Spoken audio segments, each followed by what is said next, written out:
Welcome to True Lies Scandals, a broadcast that is brazen, thought-provoking, and sensational. Like drinking tequila, take it with a pinch of salt.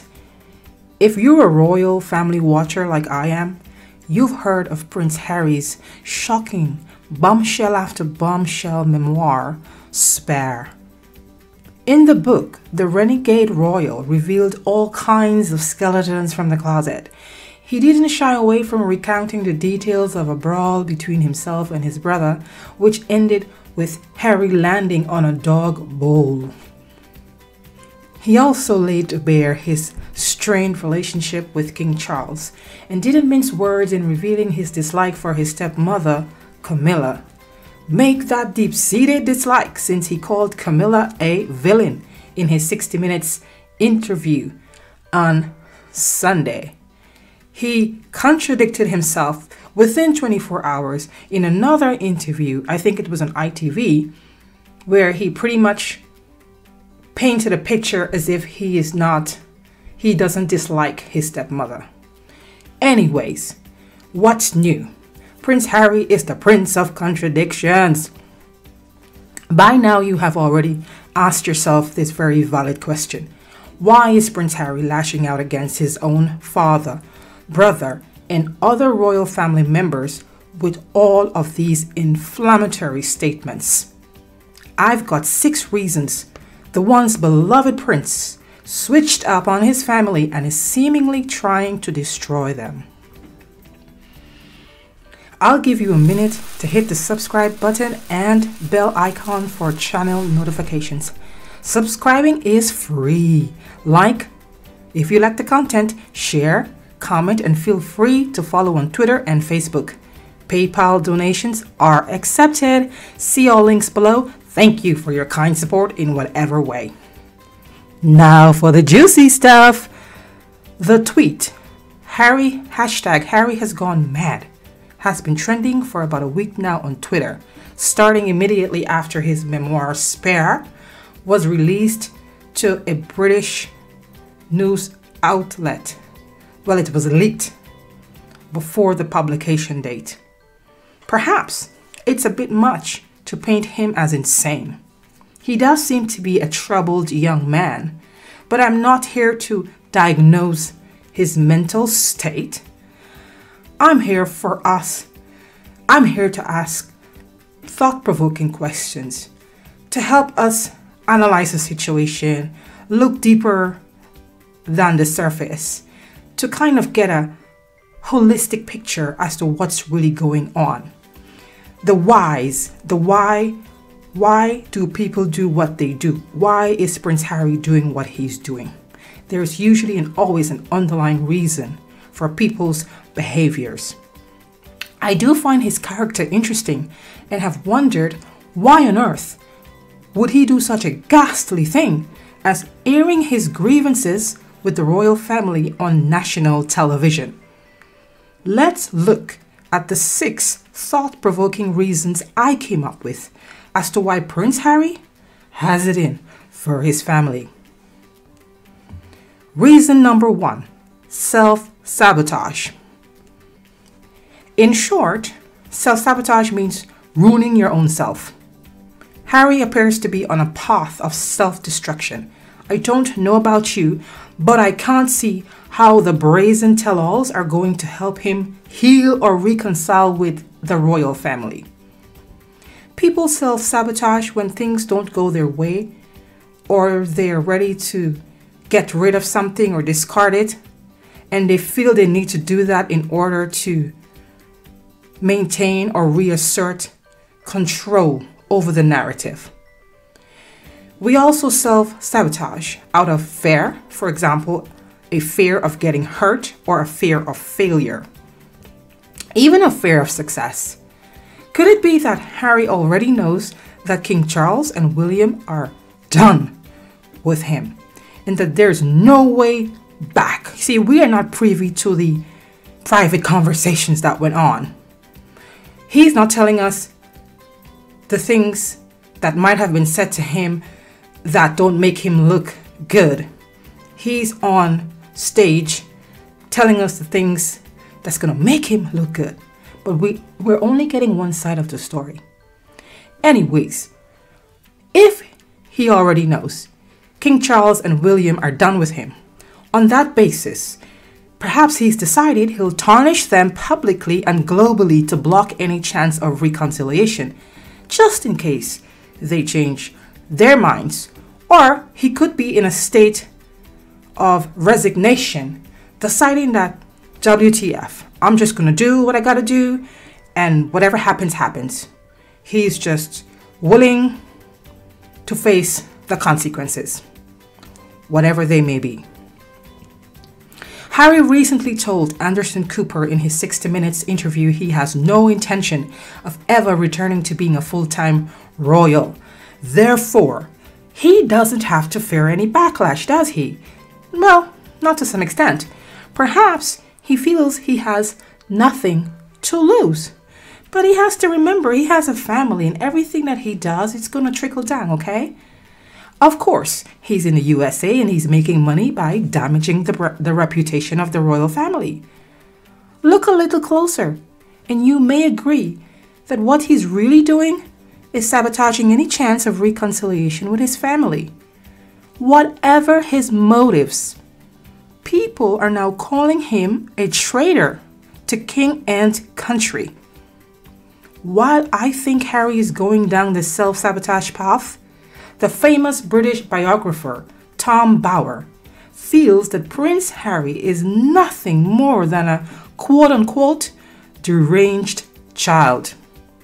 He described Spare as a nasty, vulgar, dishonest book. If you read it, you'll come across Harry's revelation about his frostbitten manhood. I mean, what in the world? In case you don't know who Tom Bower is though, he's the author of the book Revenge, Meghan, Harry and the War Between the Windsors.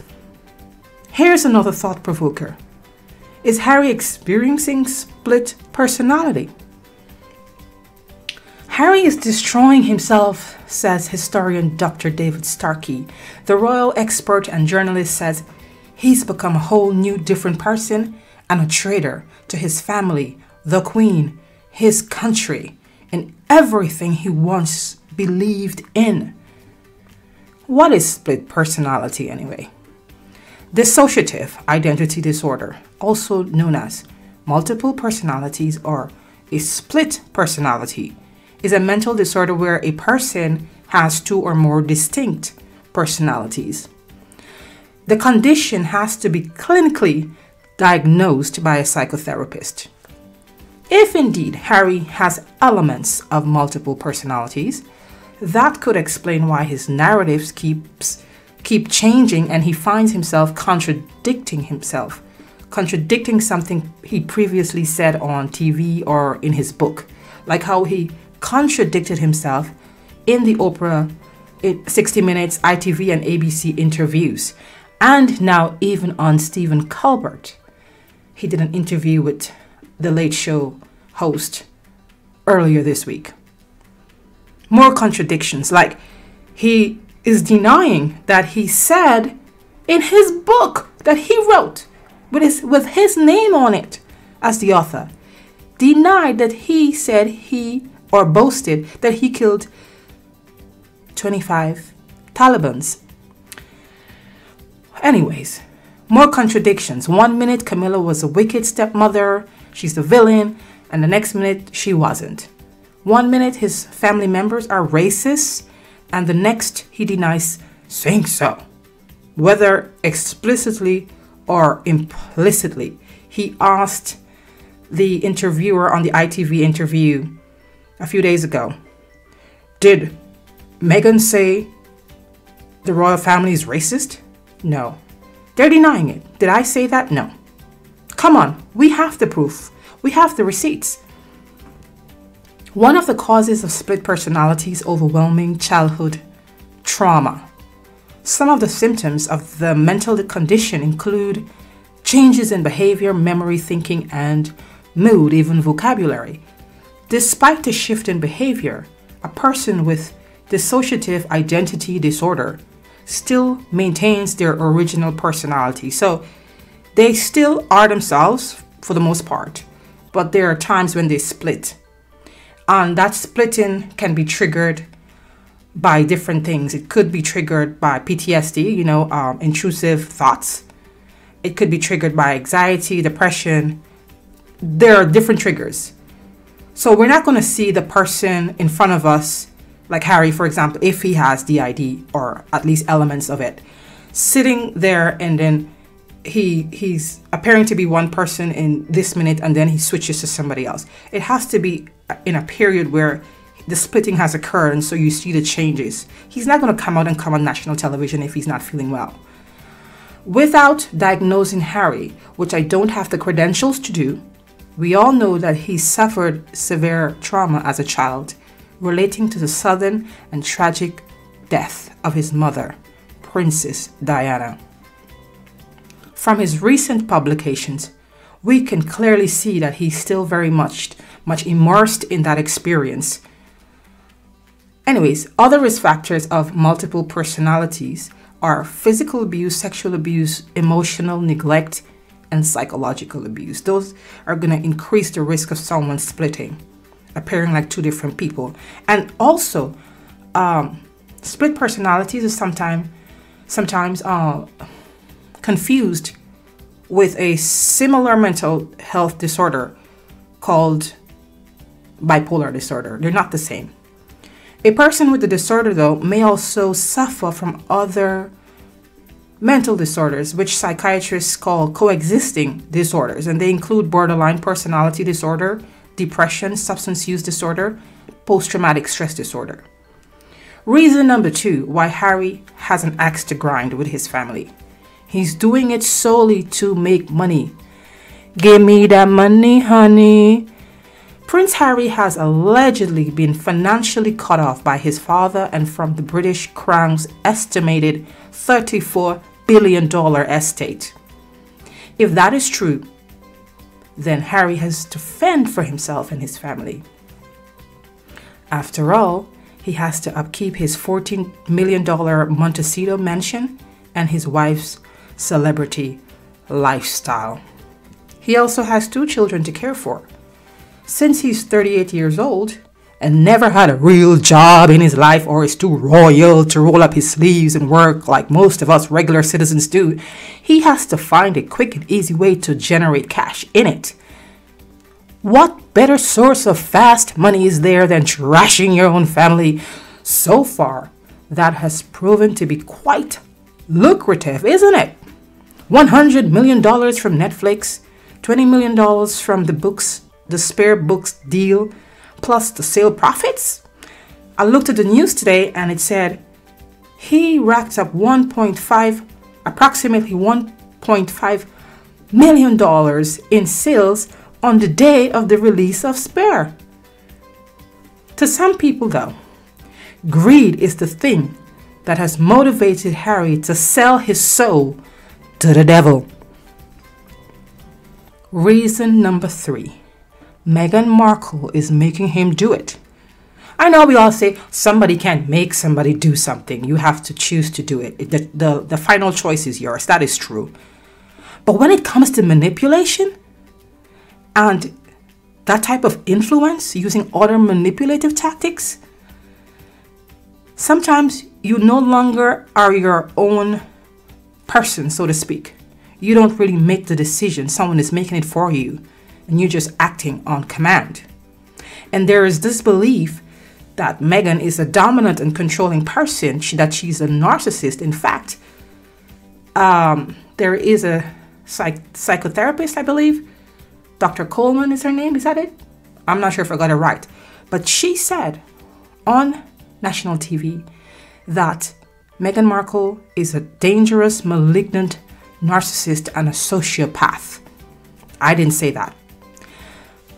Anyways, I thought it best to pose a series of questions for you to help me figure out this one.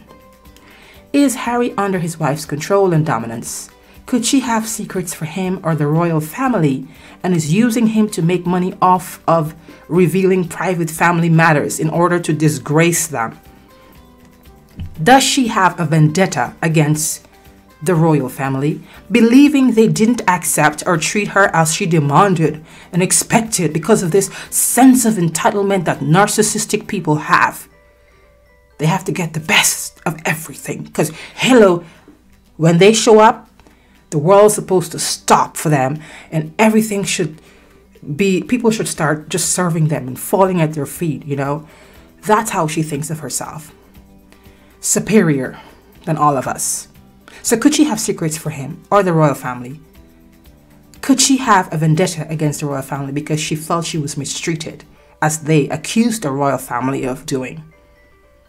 And because she thinks that they're racist, as they have accused the royal family of being, and will stop at nothing to settle the score. If this is the case, is she forcing Harry to do her dirty work while threatening to reveal secrets she knows about him? Who knows?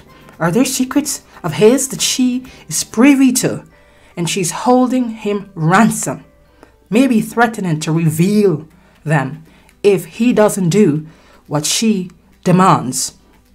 It is plausible. If you know what a narcissist is like, and I have had exposure to narcissistic abuse with a malignant narcissist, you have no idea, when you don't know what you're dealing with, what they can possibly do to you. Any which way, this is scandalous, if that's what she's doing. But if true, can amount to blackmail. You never heard that from me, so please, please do not quote me. Just kidding. Reason number 4. Harry has a victim mentality. Based on what Harry said in his interview on The Late Show with Stephen Colbert, this book is really about dealing with his unresolved trauma. Ever since Harry's mother died, he seemed to have taken on a victim identity. Don't get me wrong, losing his mom was extremely traumatic for him, as it would be for any of us who, if we were close to a parent, would be devastated from that loss. Besides, he was only 12 years old when Diana died. At that age, we aren't really able to understand what really happened or to properly process the trauma.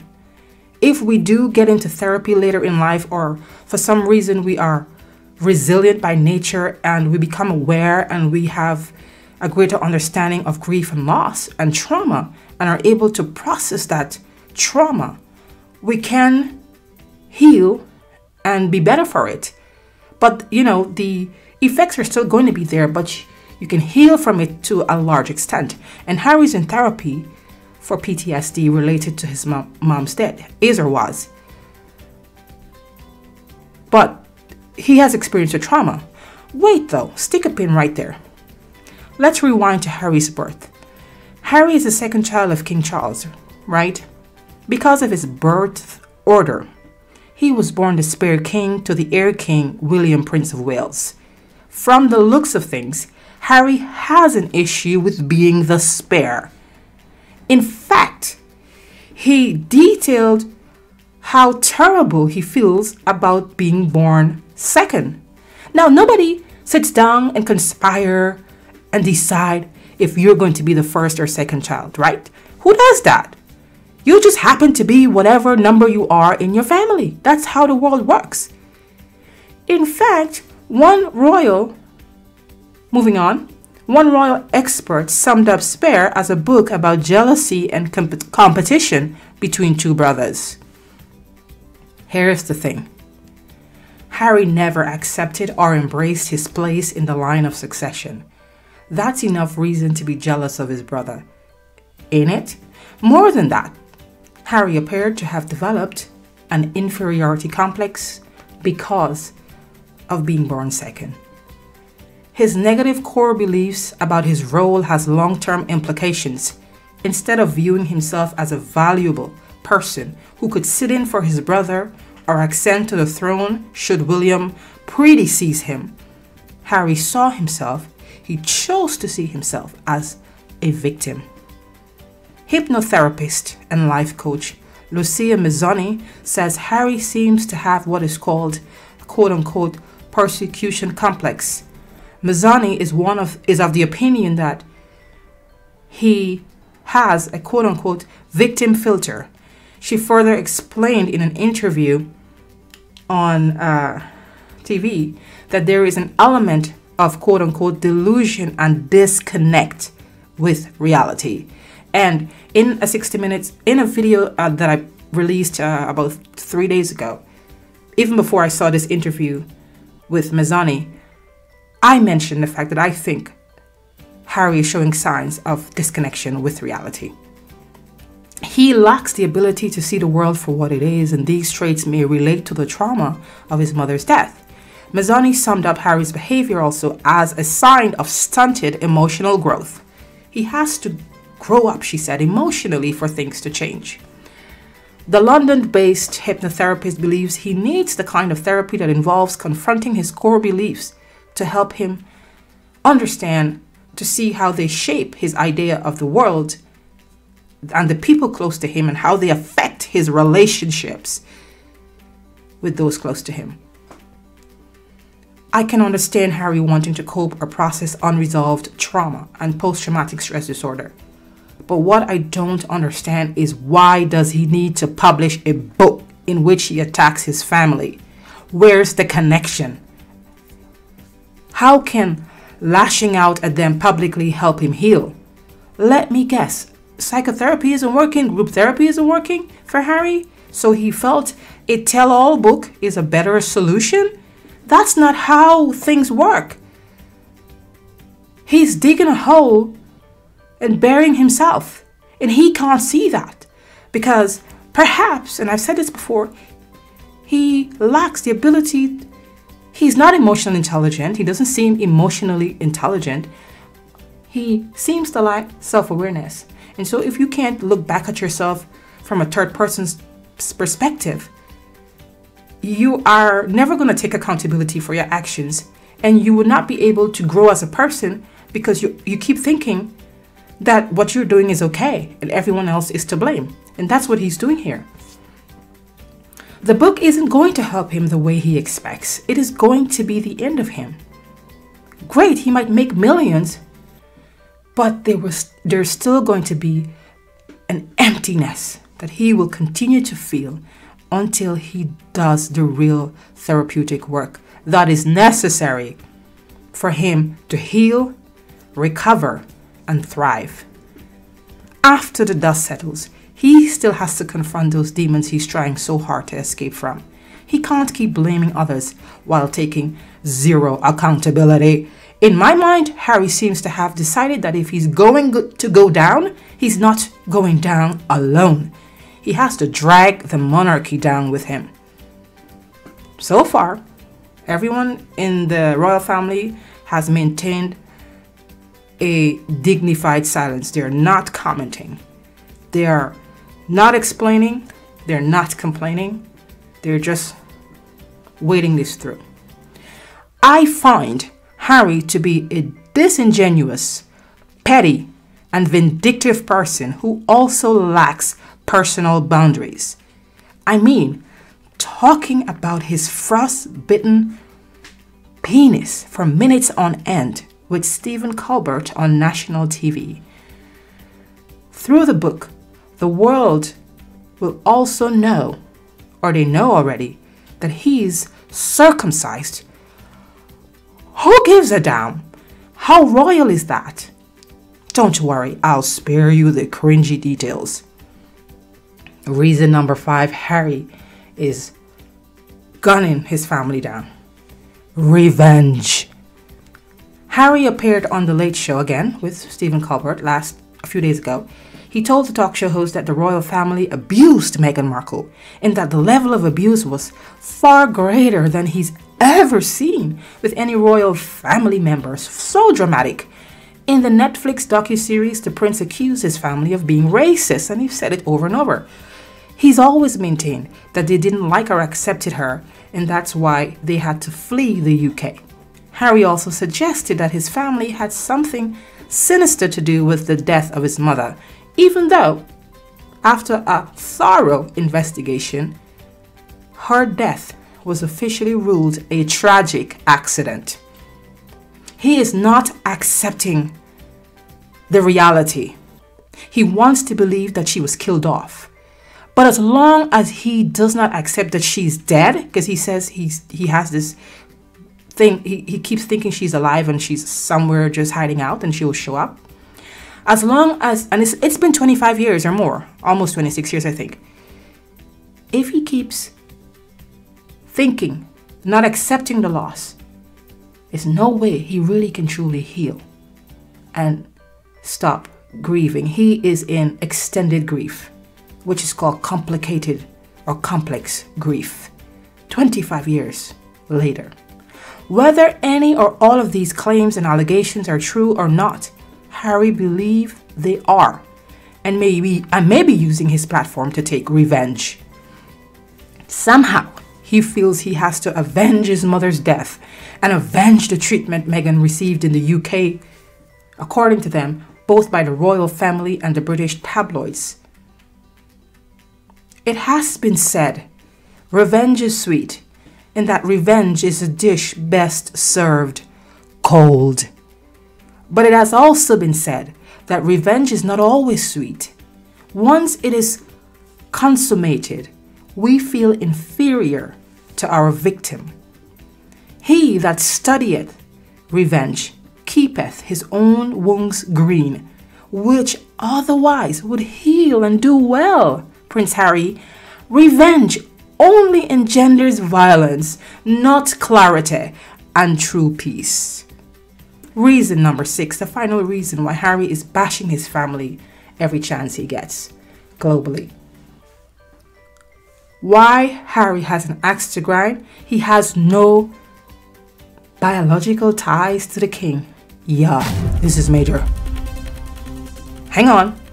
From the time Harry was born, rumors of an affair called into question whether King Charles is his biological father. Princess Diana, the beloved Princess Diana, somebody I loved and adored, and still do, reportedly had an affair with a man named James Hewitt around the time Prince Harry was born. Hewitt has since denied he's the father based on the timeline of the alleged affair. Harry rehashed the story in his book. I don't know what possessed him to do that, according to a Fox News article published on January 10th, with the headline, Prince Harry Talks King Charles Paternity Rumors in New Book Spare. In it, they mentioned that he said Charles joked about who's the daddy, saying, and I quote, this is what Charles said, Charles said, and here's the quote. Who knows if I'm really the Prince of Wales? Who knows if I'm even your real father? Maybe your real father is in Broadmoor, darling boy. Now, if Charles said it, that's a very cruel thing to say, and could have damaged Harry for life. Can you imagine how you would feel if you were made to believe your father might not be your father? Yeah, exactly, if it's true. It is interesting, though, that Charles refers to Harry as my darling boy and not my darling son. But let's move on, shall we? Maybe it's a normal British thing to say. If, in fact, he has no biological ties to Charles, paternal biological ties, period, Harry therefore has nothing to lose. This knowledge could be the motivating factor as to why he's spilling his guts after the fallout with the king. There are still people to this day who believe the paternity rumor. They believe Hewitt is Harry's father, but that the palace buried the story to protect the image of the monarchy and perhaps, if true, to protect Prince Harry. Be that as it may, what are the current public views on this once globally loved prince who seems to have turned into one of the most hated people? While many have sympathy for Harry, others are completely unsympathetic. And make no mistakes, the book sales, the level of sales, the number of books that are sold does not necessarily mean that those people are in support of Harry. People are curious. A lot of people are buying this book because they want to have first-hand information, a first-hand account, instead of hearing it through the media or from what someone else says. People are unsympathetic. They think he's a jerk and a loser. Princess Diana's former butler, Paul Burrell, said she would be appalled at his behavior. Twitter lit up with tweets about Harry and Meghan's Netflix bombshell docuseries and now Spare. Ongoing hashtags, trending hashtags include hashtag Harry is a backstabbing liar, hashtag Prince Harry is a traitor, and hashtag Prince Harry has gone mad. One British resident said to the Royal Family Channel, and I quote, "It's his story, it's his narrative, and it's not our place to judge him. He had a difficult time," meaning losing his mom at a young age and growing up in the confines of the royal household. Another resident said, "He shouldn't have made it public. It's personal, private family matters, and it should be dealt with and resolved in privacy." Another commentator said that the fact, this is a public commentator in the street, said the fact that Harry and Meghan went to the USA and straight to Oprah for an interview, then the Netflix docuseries, followed by the book, revealed their true intentions all along and reduces their credibility. Prince Harry is a human. I have sympathy and compassion for him. Despite my dramatization to add humor, I empathize with him, I do, over the trauma of losing his mother so tragically when he was a child. There are people who've lost their mothers or even father as a child, not necessarily through death, but through child abandonment. That is a killer. It's difficult to recover from the fact that you lost your caregiver, your primary caregiver. And it can lead to low self-esteem and all types of mental health issues later on in life if you're not a resilient person. But Harry is a man now. He's 38 years old. Just over 25 years after the untimely death of his mother, he continues to use her death to play the victim, to garner world sympathy and make money. I have a problem with that. It's nothing but a cheap way to make a living. How about a real job, Prince Harry? He also claims to be in therapy. But I don't see a man who's improving, do you? I see a man who is retrogressing, one who is unhappy and is acting spiteful and vengeful lately towards his own flesh and blood. Even his one-time girlfriend, Catherine O'Mahony, says she doesn't recognize Harry anymore. He has changed dramatically. Here's my overall opinion, and the last thing I want to say. Harry can continue choosing to be a victim, or he can embrace his childhood experiences and trauma and whatever other issues he had to deal with in adulthood that he thought that he shouldn't have had to. He should embrace that, no matter how difficult it is, and just bury the hatchet. He needs to choose to be a survivor. Then and only then can he properly heal, recover, and move on to thriving emotionally, mentally, and physically. His kids are depending on him to be mentally okay. Remember to hit subscribe before you go and let me know your thoughts in the comment section. So guys, are these reasons why Harry is attacking his family true? Are they lies? Or very, very, very scandalous? Ciao, adios, bye. See you next time on True Lies, Scandals.